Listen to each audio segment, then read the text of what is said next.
Halo adik, kalian ingin tahu hukuman bagi adik-adik jika lolos SNMPTN tapi tidak daftar ulang? Maka simak video ini dari awal sampai akhir agar pemahaman kalian bertambah.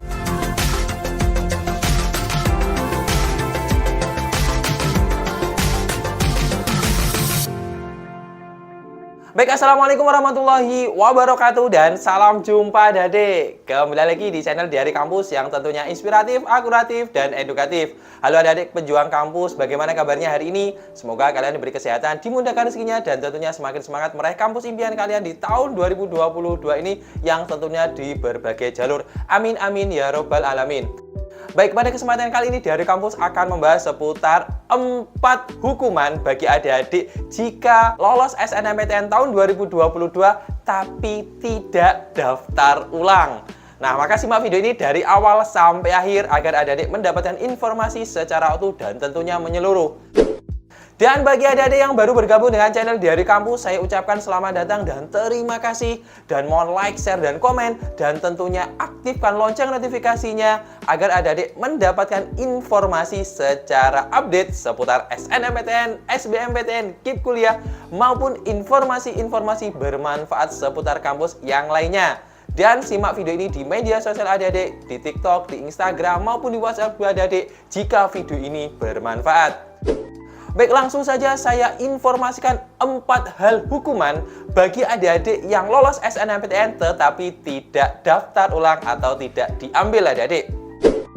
Adik-adik, SNMPTN tahun 2022 sudah diumumkan di tanggal 29 Maret kemarin adik-adik, yang tentunya banyak siswa di Indonesia ini yang bersukacita diterima di SNMPTN ketika warna di pengumumannya berwarna biru seperti ini. Namun ada beberapa siswa yang ternyata SNMPTN adalah ajang coba-coba atau ajang di mana adik-adik hanya sekedar mengisi formalitas jika adik-adik eligible. Sehingga ketika diterima di SNMPTN senang tetapi juga merasa ragu. Maka ini akan sangat merugikan adik-adik. Ada setidaknya 4 hal yang perlu adik-adik tahu jika adik-adik nantinya lolos SNMPTN, tidak diambil, dan tidak adik-adik daftar ulang. Apa saja? Maka simak video ini dari awal sampai akhir adik-adik.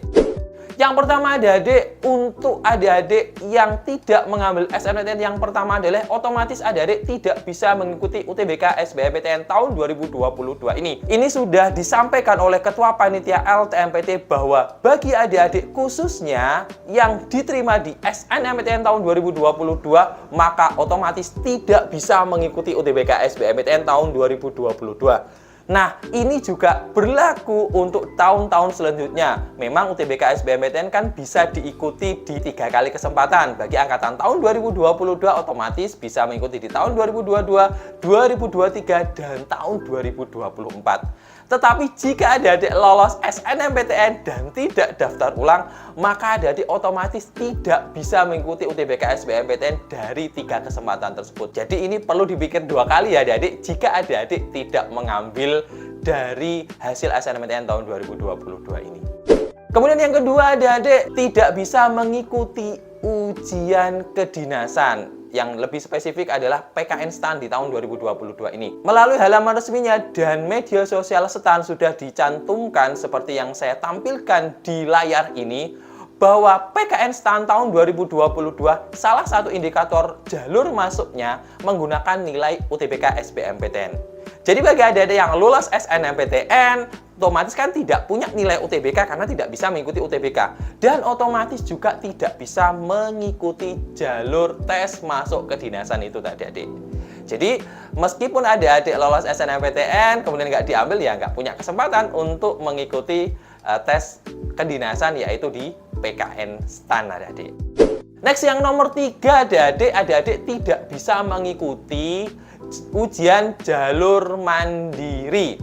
Nah, adik-adik perlu diketahui bahwa 90% PTN-PTN negeri di Indonesia sudah menerapkan untuk ujian mandirinya tidak lagi menggunakan tes atau rapot adik-adik, tetap menggunakan nilai UTBK. Sehingga bagi adik-adik yang lolos SNMPTN kan sudah nggak punya nilai UTBK, otomatis tidak bisa ikut adik-adik. hanya beberapa universitas saja dan kuotanya juga sangat kecil, rapot dan ujian tulisnya. Dan riset saya dari tahun ke tahun semakin kecil untuk jalur mandiri ini. Sehingga memang di SNMPTN jika lolos, sekali lagi dipikir-pikir lagi ya adik-adik, misalnya kalian ingin pindah jurusan, ya kalian tidak bisa ikut juga di jalur mandiri. Kemudian yang terakhir, yang nomor 4 adik-adik, untuk adik-adik yang lolos SNMPTN patut waspada karena sekolah adik-adik akan di blacklist. Adik-adik perlu diketahui bahwa SNMPTN tahun 2022 memang tidak resmi merilis sekolah-sekolah yang akan di blacklist jika peserta didiknya tidak mengambil SNMPTN. Tetapi ini sudah tersirat di konferensi pers, di beberapa kali konferensi pers dari panitia LTMPT, jika sekolah tersebut tidak mengarahkan atau anak didiknya tidak mengambil hasil SNMPTN, maka indeks prestasi dari sekolah tersebut menjadi turun adik-adik. Dan akibatnya apa? Jika indeks prestasi sekolah tersebut menjadi turun, maka sekolah adik-adik akan sedikit sekali siswa yang di tahun-tahun selanjutnya diterima di SNMPTN meskipun nilainya bagus. Maka ini akan merugikan tidak untuk adik-adik, tapi sekolah adik-adik dan adik kelas adik-adik.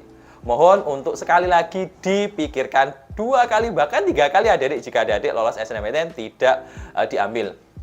Perlu diketahui bahwa ini adalah cara bagi LTMPT untuk membentengi bagi adik-adik yang hanya sekedar coba-coba. Karena memang LTMPT juga mereka punya pemikiran, banyak siswa di luar sana yang bahkan 1,5 juta dari siswa di Indonesia tidak lolos SNMPTN, yang mereka berharap lulus di SNMPTN tetapi tidak lolos. Tapi adik-adik ketika sudah lolos ingin membuangnya, maka ini nanti akan membuat yang lainnya iri, misalnya tidak diberi hukuman adik-adik. Jadi itu ya, seperti itu yang paham ya adik-adik, maka berpikirlah 2 kali.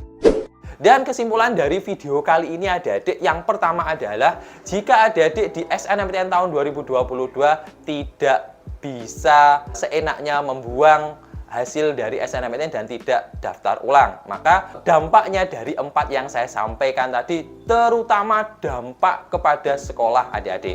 Oke, itu saja yang perlu saya sampaikan di video kali ini. Semoga bermanfaat untuk adik-adik. Dari saya, wassalamualaikum warahmatullahi wabarakatuh dan salam jumpa.